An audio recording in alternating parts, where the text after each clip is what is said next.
1913 dafa am tubaab bu wax ni non seulement le mouridisme ne progresse pas, mais ne doit sa survie qu'à la seule présence physique et aux vertus personnelles de son fondateur. mu ni yoonu murid day lenn dong ko tee fay mooy teewaayu Sëñ Tuubaa ci jëmmi boppam ak jikko yu rafet yi ko yàlla jox waaye bis bu wonee ginnaaw yoon wi dana fay. ñu teg ci ay at am keneen ku wax ni yoonu murid sax de du fay waaye kem ni seex yu mag yi toll ni la ñal yi toll bu Sëñ Tuubaa jóge ndax kenn ku ne da nga ber sa yëfi bopp dem sa yoon. ñu ngi koy waxoon ci 1913 ñu teg ci téeméeri at ñu daje fii ci kër Nations Unies ngir dox koo xam ni liggéeyu Sëñ Tuubaa dox na ba agsi fi ma ni loolu war nañoo sant yàlla bu baax waaye nag war nañoo laaj suñu bopp ni waaw kon lan mooy secret yoonu murid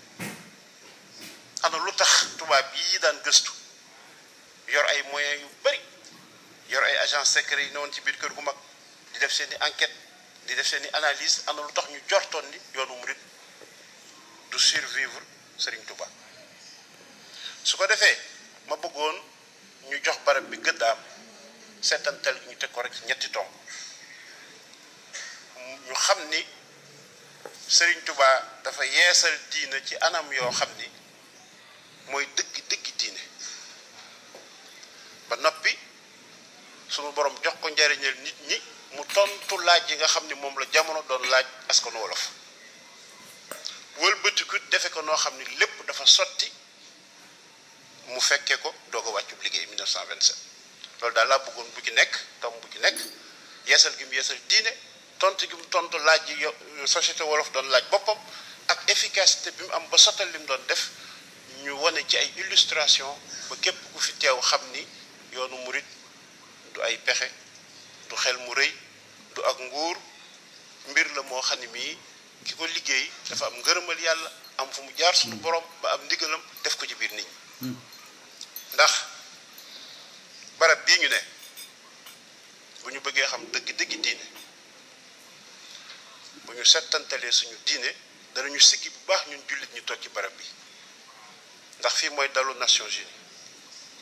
Nations Unies nañ fàttaliku lan moo ko créé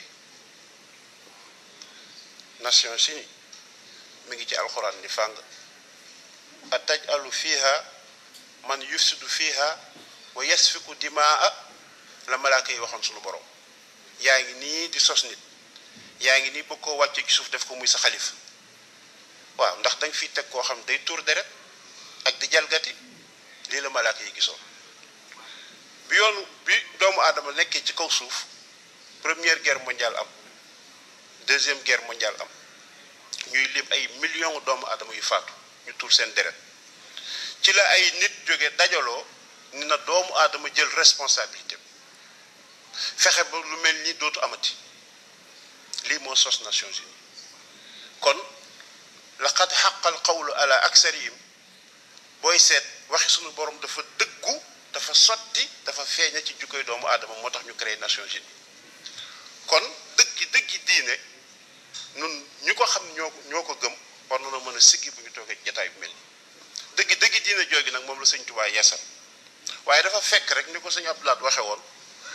mu xaw a far gay yi ba ñu bari xàmmeetuñ ko day diine joo xam ne soo ko bëggee yeesal da ngay sóobu ci yoonu tasawuf soo bëggee am sañ-sañu yeesal ko boo ci sooboo ngay liggéeyal yàlla ci xeex ak sa bakkan boo dee xeex ak sa bakkan ak say noon muy seytaane àddina ak bànneex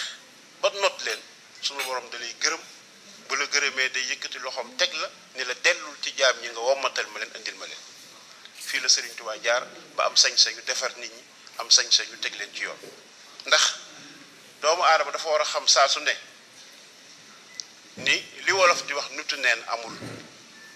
nit koo gis am na luy loox-looxi ci moom lu sell lu xam yàlla loo xam ne lii dañ koo gëlëmal te xëñ ko ci yàpp yaram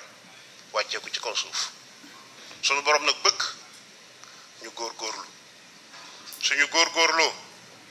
lu sell loolu nekk ci ñun tuub gu sell bu ñu ko defee te mooy jafandu ci buumu diine lu sell loolu moom xam na yàlla te buñ ko wonee yoon bi mu war a aw dana fudd jëm ci boromam sunu borom bi mu ñu wàccee ci kaw suuf dafa jublu nattuñu ngir ñu góorgóorlu xam sunu bopp da ngeen di seet àddina ni mu toll nga dale ko ci sànq lañ ba keroog ngay àgg ci ñay li fi ne ci doomu ñu yor bakkan kenn ku ci mel ni doomu aadama amul kenn kuy def ak dindi di sos civilisation amul ci kaw suuf ci ñu yor bakkan borom xam-xam yi nekk NASA li leen tee nelaw mooy waaw àddina nii mu bindoo yaatoo nii te gisuñu kenn ku yor intelligence ak civilisation bu yor doomu aadama ndax mën naa ne ndax lii yanu na maanaam moo tax léeg-léeg nga dégg naan am na extraterrestre yoo xam ñi ngi barab sàngam xëy na danañu mës a ñëw ci kaw suuf si loolu lépp dara waralu ko lu dul jaaxle bu ñu jaaxle ci ne àddina bi yaatoo ak ni dënd bi yaatoo te gisuñu fi kenn ku yorum xel ni doomu aadama kon sunu borom moo ko indi ci dënd bi def ko fi xalifaam ni ko damaa bëgg nga nekkal ma ci kaw suuf si te bàyyi jalgati waaye nag danaa la yónnee nag bataaxal bi ma lay yónnee de njub laa koy tudde njub googu ci ay nit laa koy jaarale nit ñooñu ay yonent la ñuy doon waaye bu seen lim jeexee te mi ngi jeexee ci Seydina Muhammad alayhi salaatu wasalaam bu ñu jeexee dana am ay góor yàlla yoo xam ni danañu ñëw ci kaw suuf ma di ci tànn ci seen biir ñoo xam ne bu ñu ma liggéeyalee ba ma gërëm leen danaa leen dellu suñu womat leen góor yàlla yooyu ci la Serigne Touba bokk góor yàlla yooyu ci la Cheikh Abdou Khadir Jilaani bokk góor yàlla yooyu ci la Cheikh Ahmad Tidiane mag mi ngeen daan dégg bokk moo tax bu ñu ñëwee dañuy yeesale diine noo xam ni képp ku leen déggal te topp leen da nga am ngërëmal yàlla am na fa Sëñ Touba di waxee ni walan biyaawu hubbu imaanu wa buxdu kufrun bihi xirmaanu nee na gëm yonent yi loolu dafa bokk ci ngëm ci ponki diine la bokk nit ki bu fekkee diineem dafa war a mat dafa bëgg mu mat faaw mu gëm yonent yi waaye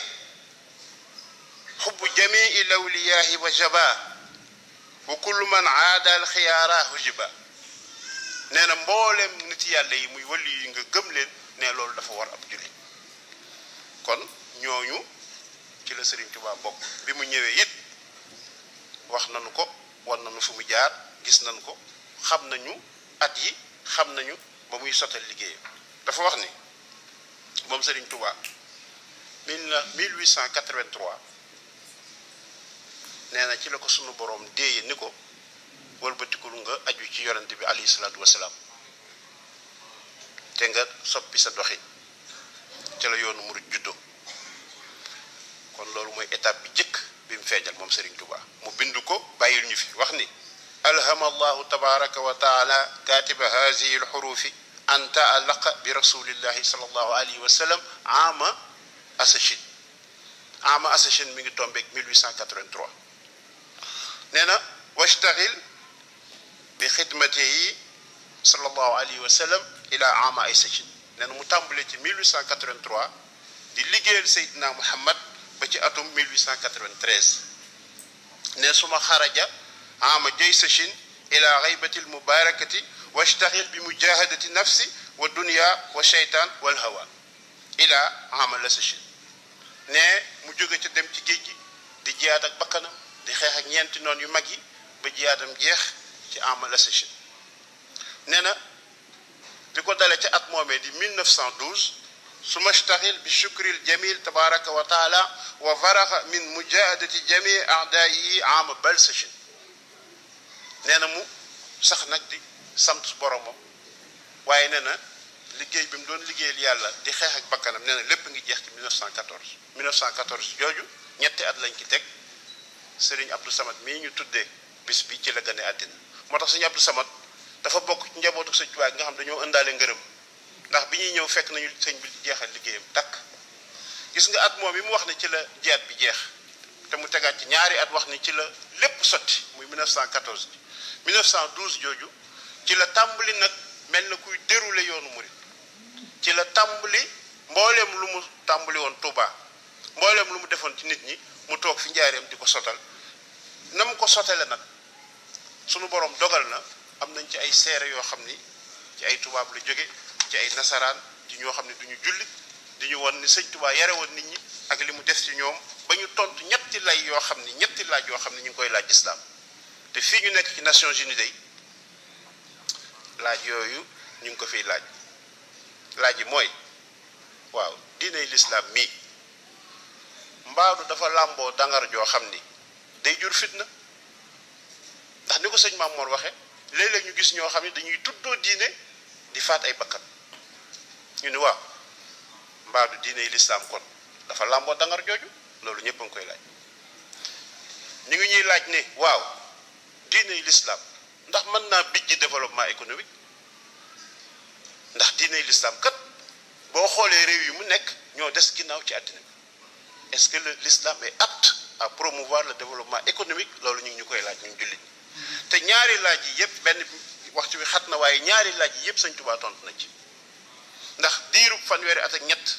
yi mu liggéeyal yàlla deret mësta tuuru te liggéey bi waral bu dee ci wàllu développement économique nag mooy ñaareelu xaaju waxtaan wi moom dafa def loo xam ne lii seere dafa agsi ba ci ñun ma bëggoon ñu indi ko ci nasaraan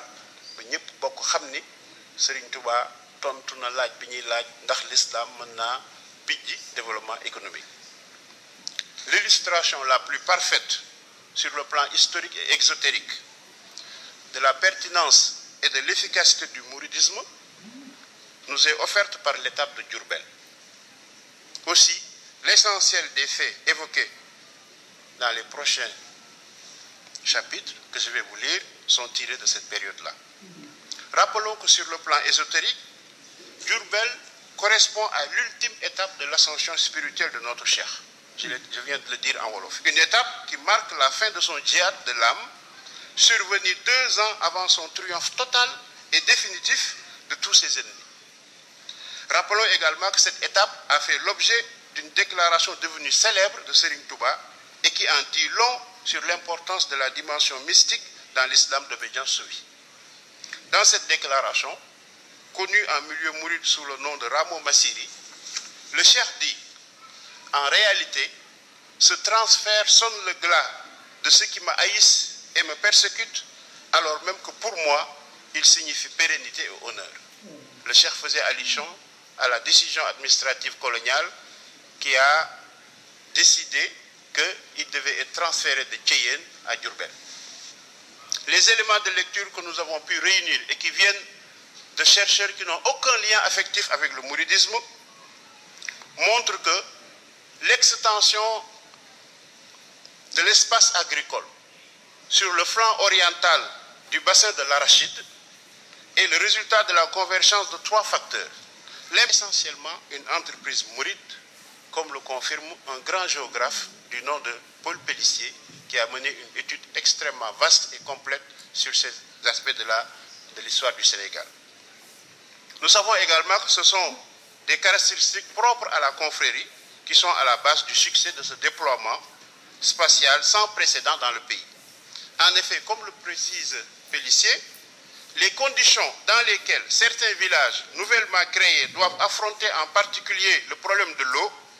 transformèrent parfois la tâche des pionniers en une aventure héroïque dont seuls rendent compte la foi enthousiaste, la solidarité et l'organisation des mourides. Mieux, il ressort de l'analyse des informations fournies par les chercheurs que l'influence du mouridisme telle qu'elle s'est exprimée à cette époque révélait déjà la présence d'un esprit d'innovation, d'une véritable pertinence historique par rapport aux problèmes socio-politiques de l'époque, mais aussi celle d'un opportunisme salutaire. En effet, comment ne pas reconnaître un esprit d'innovation dans le phénomène de la colonisation agricole mouride lorsqu'on sait, comme le soulignent les chercheurs, que jusqu'à la Première Guerre mondiale, les Wolofs et les Sérères se sont cantonnés géographiquement dans leur vieux pays bordé sur le flanc oriental par les forêts du Ferlo, alors que ces derniers constituaient un domaine démesuré, presque vide d'hommes. Ils n'avaient fait, avant la conquête des terres neuves, l'objet d'aucune entreprise, d'aucune présence, ni de la part des royaumes traditionnels, ni de la part de leurs paysans.